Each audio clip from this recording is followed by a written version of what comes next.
Assalamualaikum warahmatullahi wabarakatuh. Perkenalkan, nama saya Maula Farhati Nurul Ihya, NIM 343022000081, kelas 3B, Prodi PGSD. Di sini saya ingin memenuhi tugas UTS saya dengan tugas yaitu hasil review jurnal atau artikel tentang kesehatan mental. Dosen pengampu Ibu Zunita Sari, SPD MPD. Di sini saya akan menjelaskan sedikit tentang kesehatan mental itu apa. Di sini kesehatan mental sendiri itu adalah kesehatan yang berkaitan dengan kondisi, emosi, kejiwaan, dan psikis seseorang. Perlu kita ketahui bahwa peristiwa dalam hidup yang berdampak besar pada kepribadian dan perilaku seseorang bisa berpengaruh pada kesehatan mentalnya, misalnya pelecehan saat usia dini, stres berat dalam jangka waktu lama tanpa adanya penanganan, dan mengalami kekerasan dalam rumah tangga. Berbagai kondisi tersebut bisa membuat kondisi kejiwaan seseorang terganggu, sehingga muncul gejala gangguan kesehatan jiwa. Akan tetapi, masalah kesehatan mental bisa mengubah cara seseorang dalam mengatasi stres, berhubungan dengan orang lain, membuat pilihan, dan memicu hasrat untuk menyakiti diri sendiri. Beberapa jenis gangguan mental yang umum terjadi antara lain yaitu ada depresi, gangguan bipolar, kecemasan, gangguan stres pasca trauma atau disebut dengan PTSD, ada gangguan obsesif kompulsif atau disebut dengan OCD, dan psikosis. Selain itu, ada beberapa penyakit mental hanya terjadi pada jenis pengidap tertentu, yaitu seperti postpartum depression, hanya menyerang ibu setelah melahirkan. Di sini juga ada beberapa kondisi yang bisa menjadi penyebab atau pemicu seseorang mengalami gangguan kesehatan jiwa, yaitu antara lain faktor genetik atau terdapat riwayat pengidap gangguan kesehatan jiwa dalam keluarga. 2. Kekerasan dalam rumah tangga atau bentuk pelecehan lainnya. 3. Adanya riwayat kekerasan saat kanak-kanak. 4. Memiliki kelainan senyawa kimia otak atau gangguan pada otak. 5. Mengalami diskriminasi dan stigma. 6. Kehilangan atau kematian seseorang yang sangat dekat. 7. Mengalami kerugian sosial seperti masalah kemiskinan atau untung. Selain itu, ada beberapa faktor yang bisa meningkatkan risiko seseorang mengalami gangguan kesehatan jiwa. Faktor tersebut antara lain: 1. Adanya masalah pada masa kanak-kanak atau masalah gaya hidup. 2. Menjalani profesi yang memicu stres seperti dokter atau pengusaha. 3. Memiliki riwayat anggota keluarga atau keluarga dengan penyakit mental. 4. Mempunyai riwayat kelahiran dan kelainan pada otak. 5. Adanya riwayat penyakit mental sebelumnya. 6. Mengalami kegagalan dalam hidup seperti sekolah atau kehidupan kerja. Dan yang terakhir, menyalahgunakan alkohol atau obat-obatan terlarang. Dan selanjutnya ada juga gejala kegunaan kesehatan jiwa bisa berbeda bergantung pada jenisnya.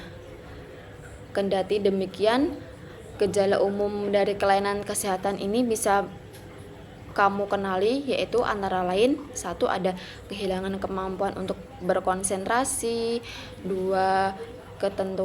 Ketakutan, kekhawatiran, atau perasaan bermasalah yang selalu menghantui.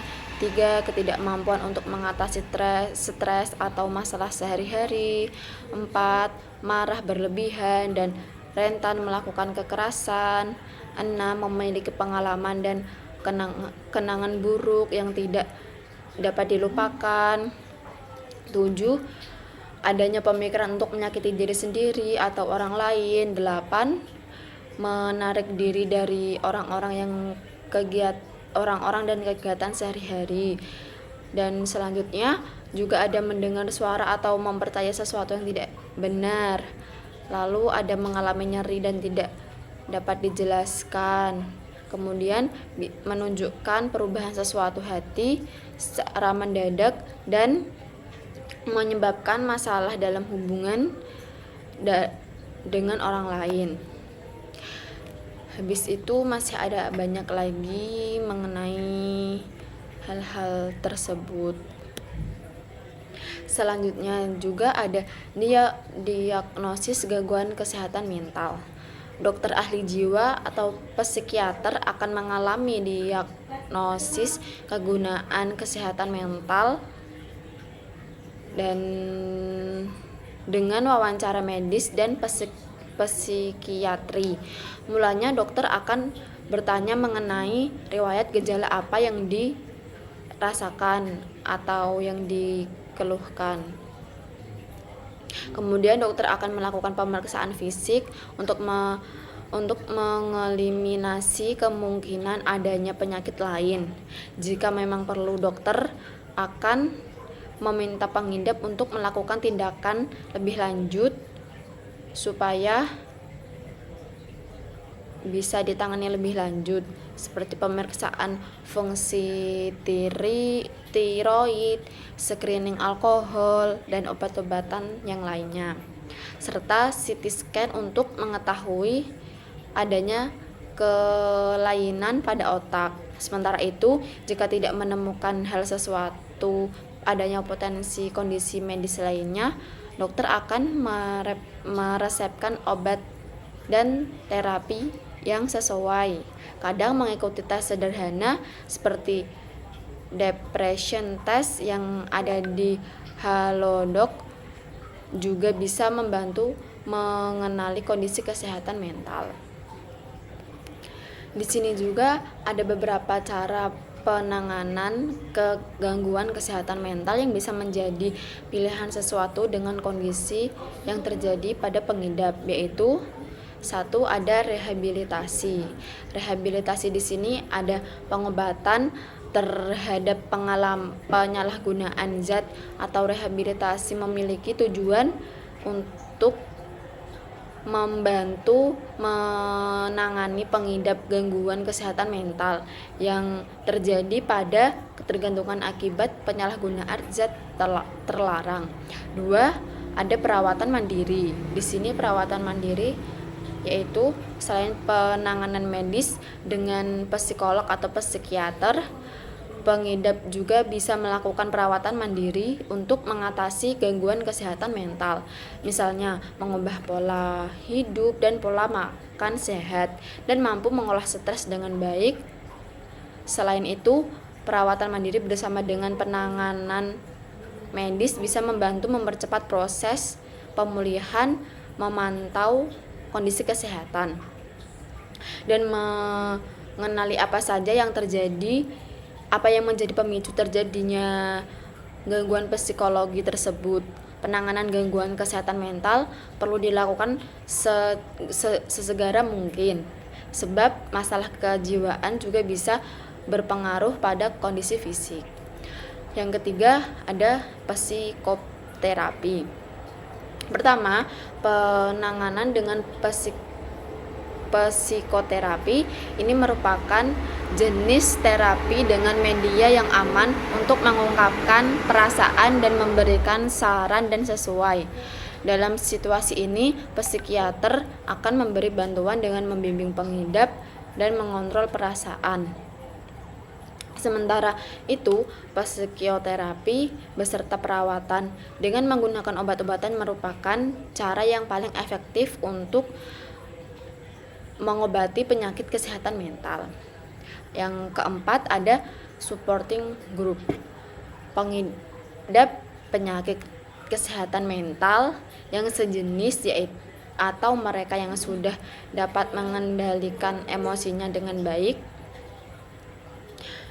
Ketika melakukan sesi grup, orang-orang berkumpul untuk berbagi pengalamannya dan membimbing satu lain menuju pemulihan yang lebih tepat, cepat, dan optimal. Dan yang terakhir yaitu ada obat. Obat di sini yaitu pemberian obat-obatan untuk mengobati penyakit kesehatan jiwa umumnya bertujuan untuk mengubah senyawa kimia pada otak.